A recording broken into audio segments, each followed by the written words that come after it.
सुनाइए। और तुम भी तो छोड़ के गए थे, हम थोड़ी ना। छोड़ के हम थोड़ी ना गए थे कि हम कहें कि आओ आप। गए तुम, आओ तुम, हम क्या कर सकते हैं बताओ। वही तो कह रहा हूँ कि गए तुम, आओ तुम, हम क्या बोल सकते हैं बताओ। अब देखना कि आप क्या आ रहे हो। अब यही देखना है क्या इस बार भी आए कि इस बार भी कोई संशय उठ जाए, आप भ्रमित हो जाओगे। हाँ, इस बार भी देख लेना। हाँ, ऐसा ना हो इस बार भी भ्रम पैदा हो जाए, नहीं कि मैं क्या समझा क्या निकले। हाँ? यही महाराज है, अगली बार यहाँ से छोड़ के चले गए थे। इसी महाराज की उस दिन बात में कर रहा था।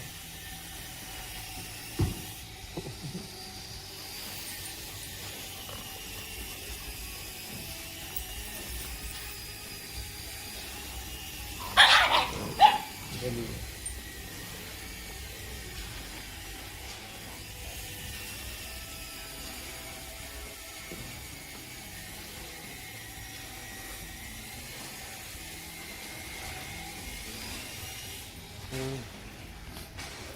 और सुनाओ, ऐसा है जीवन। पहले मैं धर्मत लाता हूँ महाराज, मैंने आपका वीडियो देखा था ना, तो मैं कपड़ों के चक्कर में भ्रमित हुआ था ना, मैं कभी पैसे के चक्कर में। मैं भ्रमित हुआ था केवल प्राणों के चक्कर में, और मैं ही भ्रमित हुआ था। और मुझे ही तुमसे प्रेम था। जब भी मैं बार बार प्रयास करता हूँ, बार बार आते और उस प्रेम की खातिर मैं आया हूँ माफ़ी मांगने, दर्शन करने। क्योंकि आपने कहा था कि कोई आज है कल नहीं रहेगा, मौका भी नहीं है। मैं तो बस ऐसी जिस जगह से छोड़े उसी जगह वो मंदिर देख के जब मैं आया, बस मैंने जहाँ से मैंने छोड़ा वहीं से मैं। और भ्रमित भी ऐसे ही, जब अज्ञान में आदमी को जानकारी नहीं होती तो भ्रमित होता है। सांसारिक बुद्धि हो आदमी की और माया की पकड़ हो तो नहीं समझ पाता है। और पकड़ भी गुरु महाराज की कृपा होती है जब छूट सकता है, नहीं तो छूटना मुश्किल है। तो उस समय भ्रमित बस ऐसे हो गया, जो आपका वेशभूषा ही ऐसा था, कोई भी भ्रमित हो सकता है। मेरी तो अहमियत क्या है, वेशभूषा ऐसा था मैंने कि भैया 12 दिन संग रहे, पता नहीं मैंने कि ये व्यक्ति हमारे पीछे पीछे घूम रहे हैं, क्यों घूम रहे हैं, इनको हमसे क्या स्वार्थ है, क्या है इनको निजी स्वार्थ है जो पीछे पीछे घूम रहे हैं। तो हमें तो ऐसा महसूस हुआ उस समय कि कोई तांत्रिक हैं, अपने चक्कर में पाड़ के ले जाएंगे, कहीं बड़ी बड़ी नींद ले जाए हमारे, मेरे प्राणों की आहुति न ले ले। बस मैं खुल के बोल रहा हूँ, एकदम एकदम बिल्कुल सही है। तो जैसा भी उस चक्कर में, और फिर हम चारों में जो वार्ता हुई, हो सकता है उसमें शायद शुरुआत किसी ने की हो, थोड़ी सी रूपरेखा मैंने शायद पूरी दे दी हो, मैं ये मतलब कबूल करता हूँ। तो वो भोजन भी बना, तो उस समय जो मैंने तुम्हें पीड़ा दी, उस पीड़ा के लिए बार बार माफ़ी मांगी मैंने, फ़ोन से भी माफ़ी मांगी। और अभी ये भैया बोले कि आपका आने का उद्देश्य नहीं, मेरा कोई उद्देश्य नहीं, केवल गुरु के दर्शन। अच्छा, क्योंकि मैं समझ गया वेद से कोई साधु नहीं, साधु हृदय से। और गुरु भी जब बच्चे को हृदय से स्वीकार करता है, जब मैं नहीं समझ पाया। और मैं आज पूरे विश्वास से आपकी कृपा से कह रहा हूँ, आपका इस संसार में आने का उद्देश्य कोई नहीं समझ सकता, कोई नहीं समझ पाएगा तुम क्यों आए। और आपकी कृपा से ये एक एक शब्द मैं सोच के बोल रहा हूँ, समझ के बोल रहा हूँ, कोई नहीं समझ पाता। भैया ने बोला कि इस पर फॉर्म पर कुछ लिखो, तो मैंने कहा भैया क्या लिखूं, अब क्या लिखूं, लिखने के लिए मेरे को कुछ बचा ही नहीं। अब है तो केवल प्रेम का बंधन है, और प्रेम है, अगर ये भी अगर प्रेम का बंधन में अगर बंधन है तो फिर मैं क्या कहूँगा। तो भ्रमित होने की वजह वो और थी, और निकालने की वजह भी आप ही हो। मैंने आपसे एक बार कहा था हरकम्मा पूरा होने के बाद में, आपने कहा था कि बेटा आपके अपने आत्म कल्याण में लग जाओ। मैंने कहा गुरु जी हातिम करने वाला मैं, मेरा बस नहीं करने का।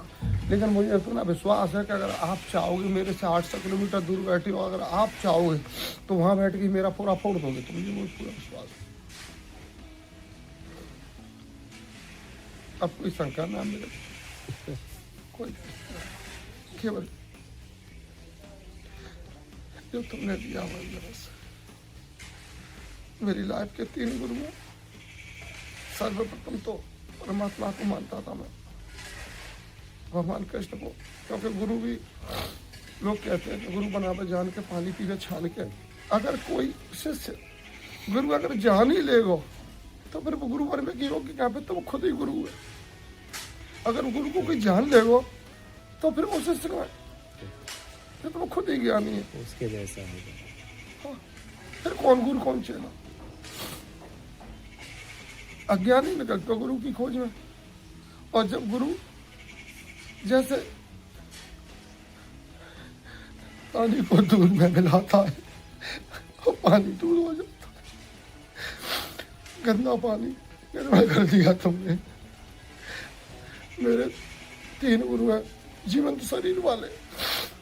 प्रथम 2014 में भैया ने पूछा मुझसे, प्रश्न का जवाब दूंगा भैया मैं तेरे को।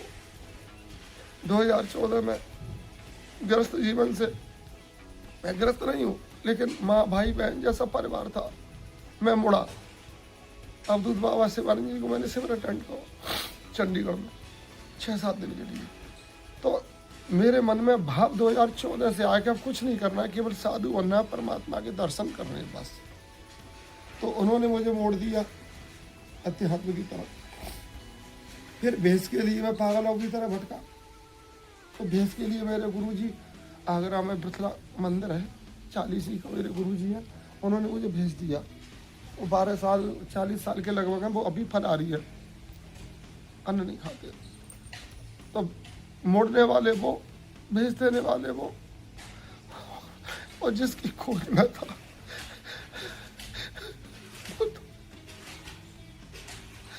हो सकता है कि मैंने तुम्हें बहुत पीड़ा दी है। उस जगह को देख के मुझे बहुत कष्ट हुआ और बड़ी खुशी भी हुई।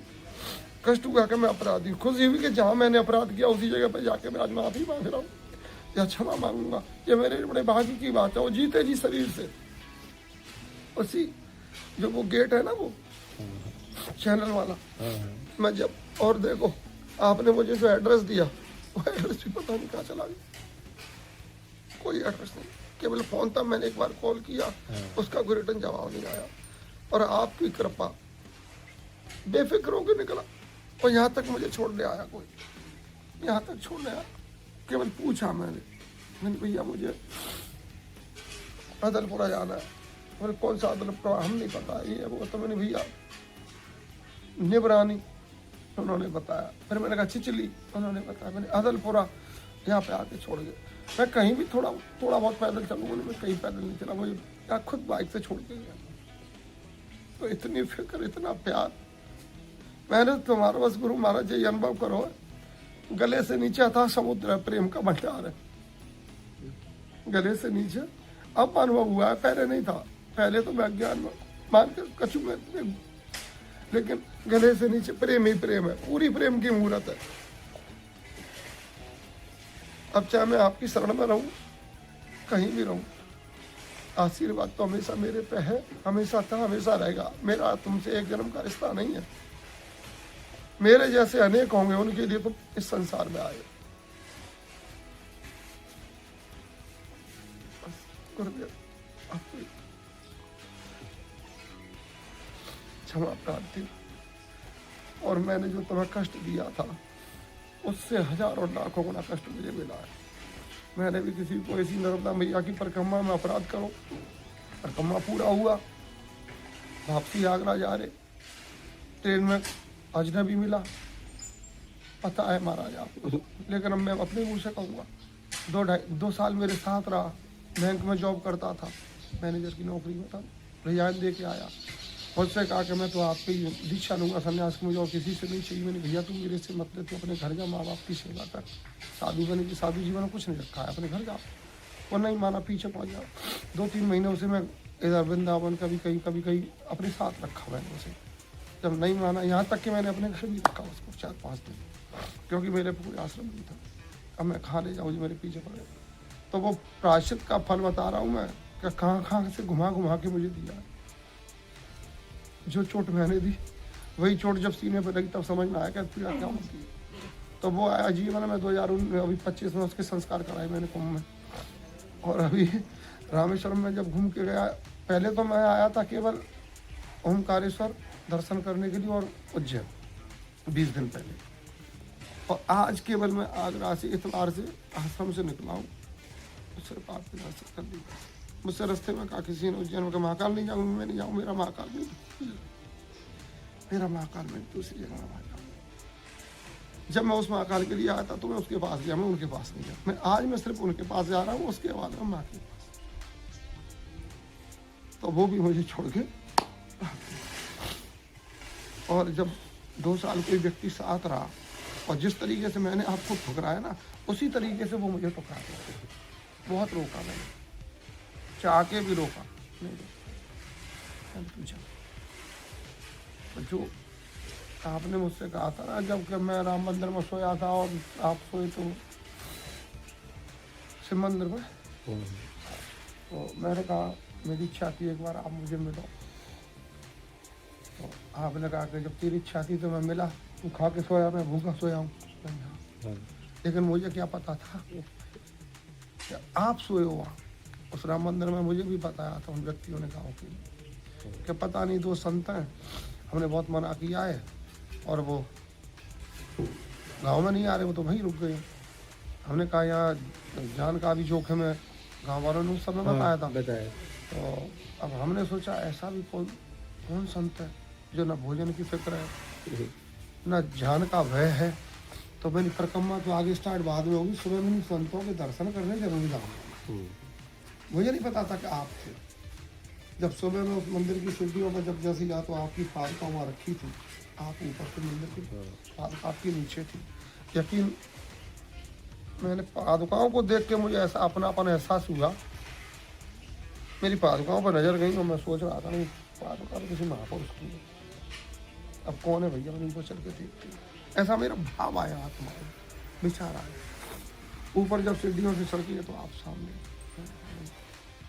माफ़ी मांगी, तो आपने बस उस दिन ये शब्द कहा था कि मेरे माफ़ करने न करने से कुछ नहीं होगा, प्रकृति और परमात्मा तुम्हें इसका दंड देगी, बचोगे नहीं। तो मैं करूँ या ना करूँ, लेकिन तो तुम्हें दंड मिलेगा। तो बात मुझे दंड मिलेगा। आपने माफ़ किया जब भी, लेकिन मुझे अब मिल गया तो बहुत ज़्यादा मिला है। तो उससे मैं भी पीड़ा समझ रहा हूँ आपकी, कि आपने उस समय मुझसे कितना प्रेम था तुम्हें मुझसे, मैं समझ नहीं पाया उस प्रेम, उसमें मैं समझ नहीं पाया कितना प्रेम था मेरे लिए तुम्हारे हृदय में। चीख चीख के मैं साइड के कहूँगा, आपका वचन करो मेरे लिए। नहीं समझ पाया, बुद्धि इतनी विकसित नहीं थी। और आज जो भी है थोड़ी बहुत, वो भी आपकी कृपा से। और अभी आया हूँ, भैया बोले कितने दिन रहोगे, मैं पता क्यों, मेरे गुरु महाराज की कृपा। जब उनकी कृपा हुई तब मैं उनको नहीं पहचान पाया, कृपा हुई तो पहचाना। उनकी कृपा होगी तो रहूंगा, उनकी कृपा हुई तो नहीं रह सकता।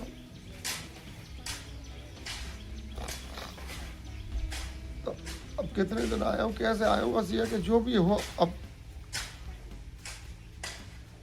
बिना शब्दों के मैं कह रहा हूँ, आप समझिए, कोई कमी अब छोड़ना मत। चाहे मैं 2 दिन रहूँ, 4 दिन रहूँ, 7 दिन रहूँ, अब मैं छोड़। आप दयालु हो, करुणा के सागर हो।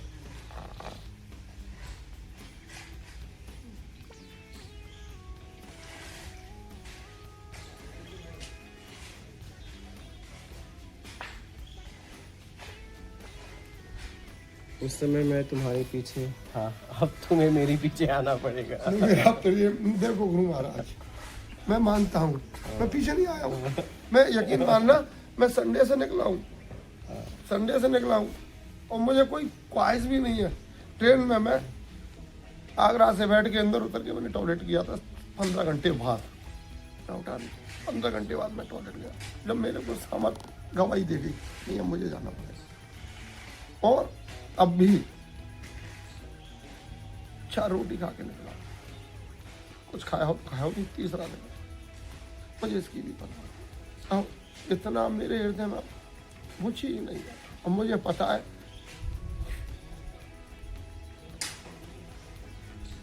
आप मुझे नहीं छोड़ो।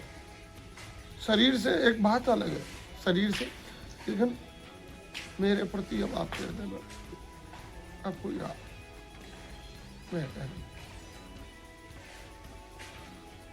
प्रेम तब भी था, प्रेम अब भी है।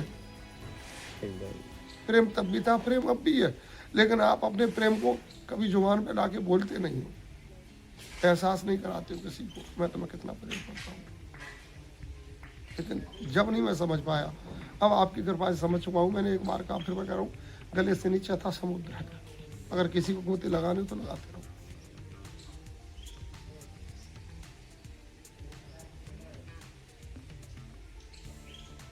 भैया बोले कि गुरुदेव की परमिशन नहीं है, यानी आपको जो ड्यूटी दी है ईमानदारी की, आप अपनी निभाओ। मेरी और उनकी जो अंतर आत्मा का जो रिश्ता है वो मैं जानता हूँ, वो मेरे बाप को जानते होंगे, और वो बाप जाना महसूस मैं भी कर रहा हूँ, तुम भी महसूस कर रहे हो।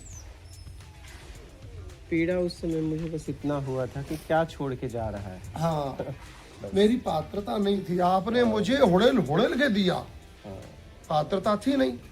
और उस पात्र, इतना बड़ा पात्र नहीं था जितना आपने दिया, योग्यता से ज्यादा दिया, और उसको न समझ के मैं ये समझ बैठा कि कोई वैसे ही अपना ये आदमी ना यार मेरे संग में क्या व्यवहार करेंगे। तो मेरा भी कसूर नहीं है, क्यों कि जब माया नचाए ना तो अच्छे नाच आए गुरुदेव, माया नचाए तो अच्छे नाच आए। और जब मायाधीश ही वो मायापति अगर जीवन में किसी को भेज दे, और उसकी कृपा से ही पहले तो गुरु मिले, गुरु के बाद में परमात्मा की अनुभूति हो, बिना गुरु के मिलना असंभव है, समझना अनुभूति करना असंभव है। तो मेरे जैसे जाने कितने होंगे इस संसार में, जिनको आप फंसे हुए लोगों को निकालने के लिए संसार में आए हो। दोबारा भी तुमने पुकारा तो मैं मिला, तुम वहां भी छोड़ के चले गए, और मैं भी उसी दिशा में, उस समय मेरा एक, उसी दिशा में मैं भी चल रहा था। हाँ आप चल रहे थे उस तुम समय, खा के सोए थे, हम बिना और खाए देखो सोए। मैं तो स्पष्ट बोलता हूँ, मेरे साथ 4 लोग थे, और चौथे मेरे गुरु भाई, उनसे मैंने अब भी कहा, मैंने गुरु जी के पास जाना, भाई मुझे तो तुम चलो, अरे हमें क्या लेना देना, ठीक है मैं तुम नहीं समझ पाओगे, तुम्हें बहुत जन्म लगेंगे, बहुत टाइम लगेगा, बहुत टाइम लगेगा, तुम नहीं समझ पाओगे। तो हम 4 में से प्रेम तो मेरे अंदर तब भी था, लेकिन वो भ्रमित हो गया ना हम, तो वो प्रेम ही तो खींच के लाया है। अगर वो प्रेम नहीं होता तो मैं क्यों आता? तो मैं तो उस समय भी तुम्हारे लिए ही चल रहा था। अब मैं क्या समझ पाया कि पर्सनल मेरे लिए आप चल रहे हो, मैं नहीं समझ पाया उस समय भी, क्योंकि तुम ही समझ रहे थे। और मैं समझ, इसलिए मैं चल रहा था। मुझे जरूरत थी, मुझे उसकी जरूरत थी, जो मैं समझ रहा था, लेकिन समझ के भी न समझ पाया, जी मेरी बदकिस्मती थी। चलो कोई बात नहीं, अब समझो, अब अपना कल्याण करो। अब तो आए इसलिए चरणों में जो है जीवन पर फिर दोबारा मिला तो दोबारा भी छोड़ के चले गए। दोबारा मैं इसलिए चला गया गुरु जी, तुमने ही पुकारा था। मेरे दिमाग में अचानक पर एक टारगेट आ गया कि मेरे को 4 आए, 4 अलग हो गए। अब मेरे को नर्मदा जी की परिक्रमा 108 दिन में पूरी करनी है, तो वही हुआ। मैंने नर्मदा जी की परिक्रमा 2021 15 नवंबर को स्टार्ट की थी, और 2022 2 मार्च की शिवरात्रि थी शायद दीदी, जब मैंने 108 दिन में मेरी पूरी हुई। तो उस इच्छा को पूरा करने के लिए मैं 90 दिन में 2500 किलोमीटर लगभग चला, और फिर बाकी 17 दिन में 900 किलोमीटर चला पर डे में, 50 किलोमीटर, और दूसरे दिन 45 किलोमीटर में, और 17 दिन पर डे इतना चला। अमरकंटक से ओमकारेश्वर 900 हो या 850 जितना भी हो, लेकिन इतना चला मैं पर डे, मतलब 2500 किलोमीटर चलने के बाद। और तुम्हारी कृपा से वो परिक्रमा 108 दिन में ऐसे ही दिमाग में आ गया कि हमारे हिंदू धर्म में 108 की संख्या का बहुत महत्व है, और वो भी शिवरात्रि है। शिवरात्रि को मेरा परिक्रमा पूरा होगा, फिर मैं जल चढ़ाऊंगा अपने आप में, जो बहुत विशेष बात है। तो ये चीज़ मेरे दिमाग में आई, तो फिर मैंने कुछ भी नहीं जाना, कुछ भी नहीं समझा, बस भागते रहा मैं, भागते रहा, वो अपनी इच्छा पूरी की। और फिर बाद में जब समझ में आया, जब आपकी कृपा हुई तब समझ में आया कि मैंने क्या ठुकरा के मैं वहाँ से भागा। उस गांव में रात भर में भोजन भी नहीं मिला, लोगों ने मना किया, हम कहे हम रुकेंगे यहीं, और बिना भोजन का भी वो चला गया हमें। और ये आंसू तो मेरे प्राश्चित के बिस्तर भी नहीं थे, और प्रेम के। रात भर आग जला हाँ, के ये भी बैठे। देखो एक अनजानी गलतियाँ कि आप अग्नि भरा के कभी इधर सोते थे, कभी उधर सोते थे, और हम अपने बिस्तर में सोते थे। शायद हमने कभी कहा हो या नहीं कहा हो कि आप एक कंबल ले लो, शायद नहीं कहा होगा, मुझे ऐसा लगा। और कहा भी होगा तो आपने शायद वहाँ जो वो महाराज जी हैं, वो शिवराम, वहाँ एक बार तो मैंने शायद आपसे कहा था महाराज जी कंबल ले लो, नहीं तुम अपने पास रखो, तुम्हें सर्दी लगेगी, आपने मना कर दिया। मुझे नहीं लगती थी। हाँ, मुझे मैं तो आपको देखता था कि आपका कल्याण हो जाए, क्या सर्दी क्या गर्मी। अब गुरु जी अब ज़्यादा करो कितना है, कल मिलाएगा ये, मैं तो ये जानूँ कि मेरे जैसे लोगों के लिए तुम संसार में आए, और कर लो अपना कल्याण, ठीक है। बस मेरी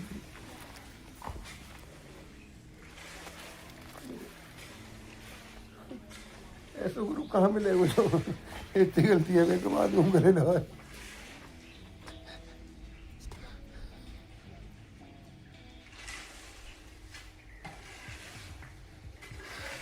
सतगुरुदेव ना, बहुत मुश्किल, बहुत मुश्किल।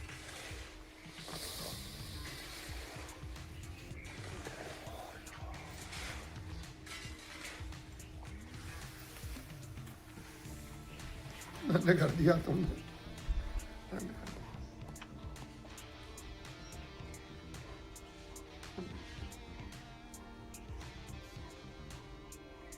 और दीदी तुम भी बड़ी भाग्यशाली हो, तुम्हारे भी पिछले जन्म के कुछ अच्छे पुण्य कर्म होंगे कि तुम उनकी शरण में हो। आप वो, मैं भैया बोला आप कब से जुड़े हो गुरु जी से, मैंने कहा गुरु जी से भैया मैंने की कोई तारीख नहीं है, मैं तो अब कई जन्मों से जुड़ा हूँ। ये बोले फिर भी तो मैं, चलो ये मानो 2014 से मेरे ये मानो 2014 से। तो वीडियो में मैं देखता था, इन दीदी को भी देखता था, उनको भी देखता था, जो आप मुझसे बोलते हो कुछ नर्मदे हर चलत नहीं था। नहीं महारानी को बोलते हैं। अच्छा, महारानी, महारानी प्रोफेसर जी। और मैं तो इन सबको जानता हूँ, आपने सबको, आपके जरिए से सबको पहचाना, इन्हें भी जानता हूँ मैं, उन्हें भी जानता हूँ, इन्हें भी जानता हूँ, और इन्हें भी जानता हूँ। तो सब आपकी शरण में है, ये सब जानने के योग्य है। हकीकत बात तो ये है, जो आपके सानिध्य में है ना, ये एक एक आत्मा बड़ी पुनीत और पवित्र है, ये सब जानने के योग्य हैं। यही नहीं, ये सब जानने के योग्य, ये भी जानने के योग्य, सब जानने के योग्य। और पिछले जन्म की जो आपने एक शब्द कहा था पहली बार मुझसे महाराष्ट्र आश्रम में, कि एक भेड़ चराने वाला अपनी भेड़ों को पहचान लेता नहीं, आवाज मार देता, उसके पीछे पीछे चली जाती हैं। अब मैं समझ गया हूँ महाराज, पहले नहीं समझा था, अब मैं समझ गया कि आप तो अपनी सभी भेड़ों को अंतिम श्वास तक अब अपनी सभी भेड़ों को खोज खोज कर निकालोगे, कौन कौन सी बिल में कौन कौन सी भेड़ छुपी हुई है, कौन कौन सी बिल में कौन कौन सी भेड़ छुपी है। आवाज लगाओगे, निकल के अपने आप चली जाएगी तुम्हारे चरणों में।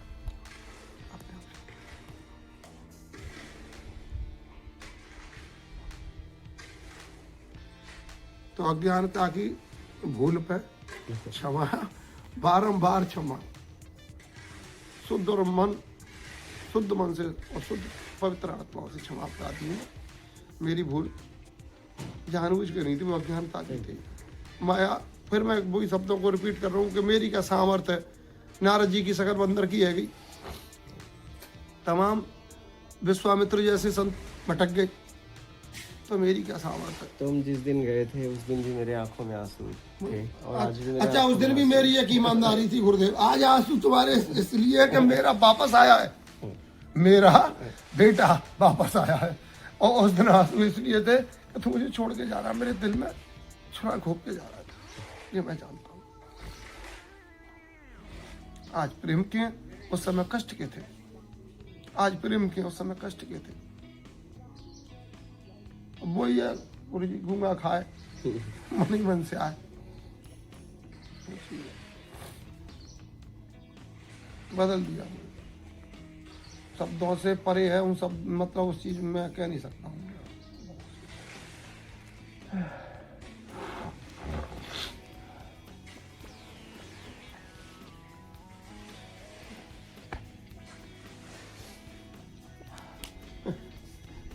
जाऊं मैं जान डाल दी, आपने तो इसमें भी जान डाल दी। ये भी क्या से क्या हो गया, तुम्हारे संपर्क में आते किसी को नया पुनः जीवन दे दिया। एकदम ऐसे लग रहा है जैसे युवा वृक्ष है, अभी अभी युवा तरुणावस्था है इसकी। तो ये सब प्रेम है। हमारे पास प्रेम के अलावा कुछ है नहीं, और मुझे तब भी कुछ नहीं चाहिए था, और अब भी मुझे कुछ नहीं चाहिए। कुछ नहीं, मेरे पास प्रेम के अलावा कुछ नहीं है। बस गुरुदेव जब तक बस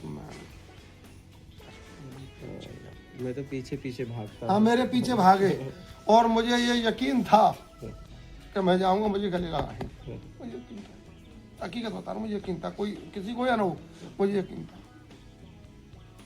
और उसी यकीन पर मैं अकेला आया। पहले 4 लोगों के साथ आया था, मैं अकेला आया। और जिस आश्रम पर रहता था उस आश्रम को भी एक तरीके से छोड़ दिया। कल्याण कर लो जहाँ भी रहो।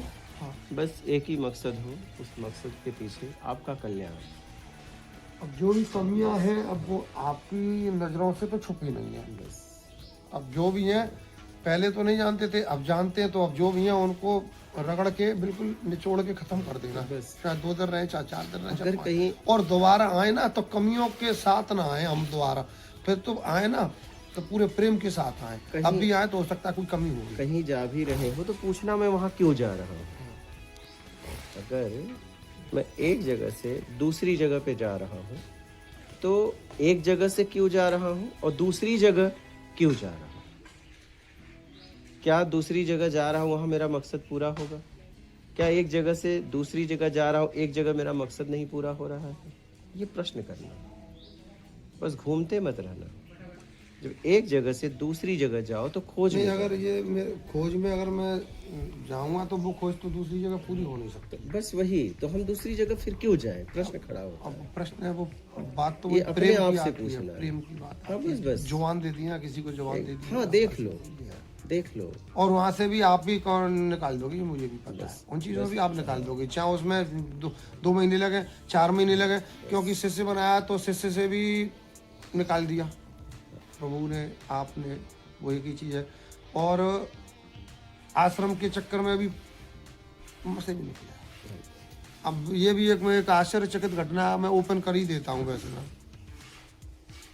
जब मेरे को आप नर्मदा जी परिक्रमा मिले, आपने कहा कि भोजन लेना, वस्त्र लेना, दक्षिणा मत लेना। मैंने पूरी परिक्रमा में 70 या 60 रुपए लिए, तो उसके बाद मैंने 5 पैसा नहीं लिया। परिक्रमा पूरा होने के बाद में आपने कहा कि तुम्हारी इच्छा हो तो लेना, नहीं मत लेना। तो फिर मैंने परिक्रमा पूरे होने के बाद में सोचा कि मैं किसी से मांगूंगा नहीं, कोई अपनी मर्जी से मुझे देगा उसको मैं छोड़ूंगा नहीं। अपनी मर्जी से देगा उसे मैं छोड़ूंगा नहीं। किसी के आगे रोटी के लिए या पैसे के लिए मैं हाथ जीवन में कभी नहीं फैलाऊंगा। तो अब ये दीपावली निकल गई अभी इसी वर्ष की, तो लोग मुझे आश्रम पर आ तो पैसे देते थे, दक्षिणा देते थे, तो मेरे को अंदर से घृणा होने लगी। अब जो देते थे उससे भी घृणा होने लगी।